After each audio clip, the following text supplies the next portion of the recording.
Gathering the Bones Together by Gregory Orr. At night in the barn. The deer carcass hangs from a rafter. Wrapped in blankets, a boy keeps watch from a pile of loose hay. Then he sleeps and dreams about a death that is coming. Inside him there are small bones scattered in a field among burdocks and dead grass. He will spend his life walking there, gathering the bones together. Pigeons rustle in the eaves. At his feet, the German shepherd snaps his jaws in its sleep. 2. A father and his 4 sons run down a slope toward a deer they just killed. The father and 2 sons carry rifles.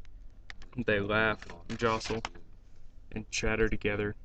A gun goes off, and the youngest brother falls to the ground. A boy with a rifle stands beside him, screaming. 3.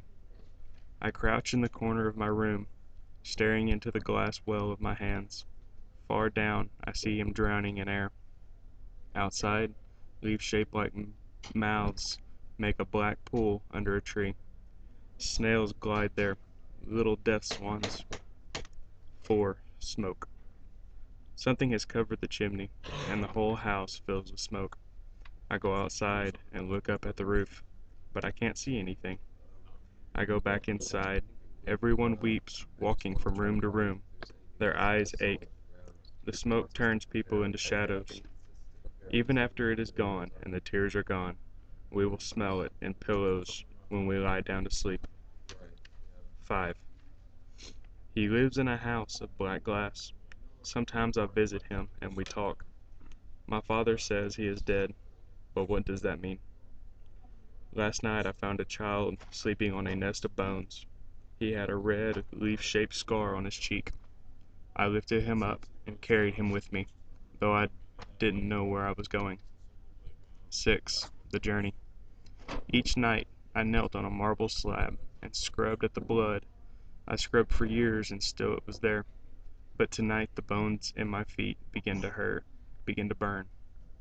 I stand up and start walking, and the slab appears under my feet with each step, a white road only as long as your body. The distance. 7. The winter I was 8. A horse slipped on the ice, breaking its leg.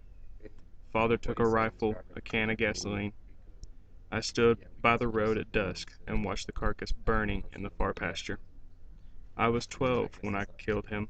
I felt my own bones wrenched from my body. Now I am 27 and walk beside this river, looking for them. They have become a bridge that arches toward the other shore. New Moon by Louise Bogan. Cruel time servers here in the crescent moon, curved right to left in the sky, facing planets attendant.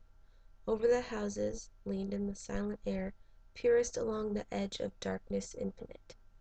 Under it, men return from the office and factory, from the little store at the corner of 88th Street, on the gnawed snow or under the breezes of autumn, with hope and fear in their hearts, in their arms full of groceries. Above the trim suit, above the flesh starved or satiate, above the set hair, above the machines in the beauty shop, above the young men thinking the popular song, above the children who now in the dusk go wild, crescent, horn, cusp, above the clinics, the lodging, sweet curve, sweet light, new thin moon, now purely at ease. Above the old, going home to their deafness, their madness, their cancer, age, ugliness, pain, diabetes. The Sheep Child by James Dickey. Farm boys wild to couple with anything, with soft wooded trees, with mounds of earth, mounds of pine straw will keep themselves off, animals by legends of their own. In the hay tunnel dark and dung of barns, they will say, I have heard tell, that in a museum in Atlanta, way back in the corner somewhere, there is this thing that's only half sheep, like a woolly baby pickled in alcohol. Because those things can't live, his eyes are open, but you can't stand to look. I heard from somebody who, but it's all, but this is now almost all gone. The boys have taken their own true wives in the city. The sheep are safe in the West Hill pasture, but we who are born there still are not sure. We are because we remembered in the terrible dust of museums. Merely with his eyes, the sheep child may be saying, I am here in my Father's house. I who am half of your world came deeply to my mother in the long grass of the west pasture where she stood like moonlight, listening for foxes. It was something like love from another world that seized her from behind, and she gave, not lifted her head out of the dew, without ever looking her best self to that great need. Turned loose, she dipped her face farther into the chill of the earth, and in a sound of sobbing, of something stumbling, a way began she must do to carry me. I woke dying, in the summer sun of the hillside, with my eyes far more than human.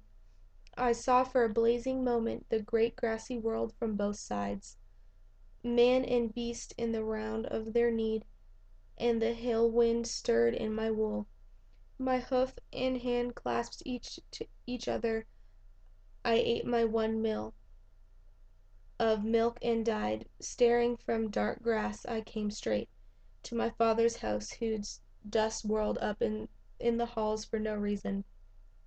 When no one comes, pilling deep in the hellish mild corner, and through my immortal waters, I meet the sun's grain's eyes to eye, and they fail at my closet of glass.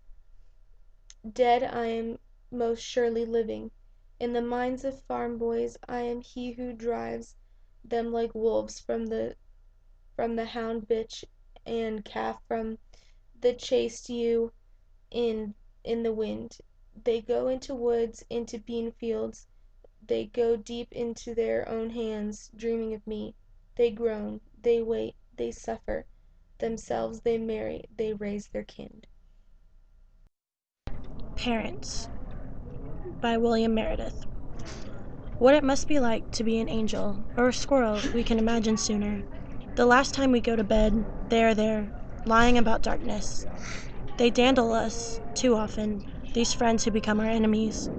Suddenly one day, their juniors are as old as we yearn to be. They get wrinkles where it is better smooth, odd coughs and smells. It is grotesque how they go on loving us. We go on loving them. The effrontery, barely imaginable, of having caused us, and of how. Their lives, surely we can do better than that. This goes on for a long time. Everything they do is wrong, and the worst thing, they all do it, is to die, taking with them the last explanation. How we came out of the wet sea or wherever they got us from, taking the last link of that chain with them. Father, mother, we cry wrinkling to our uncomprehending children and grandchildren.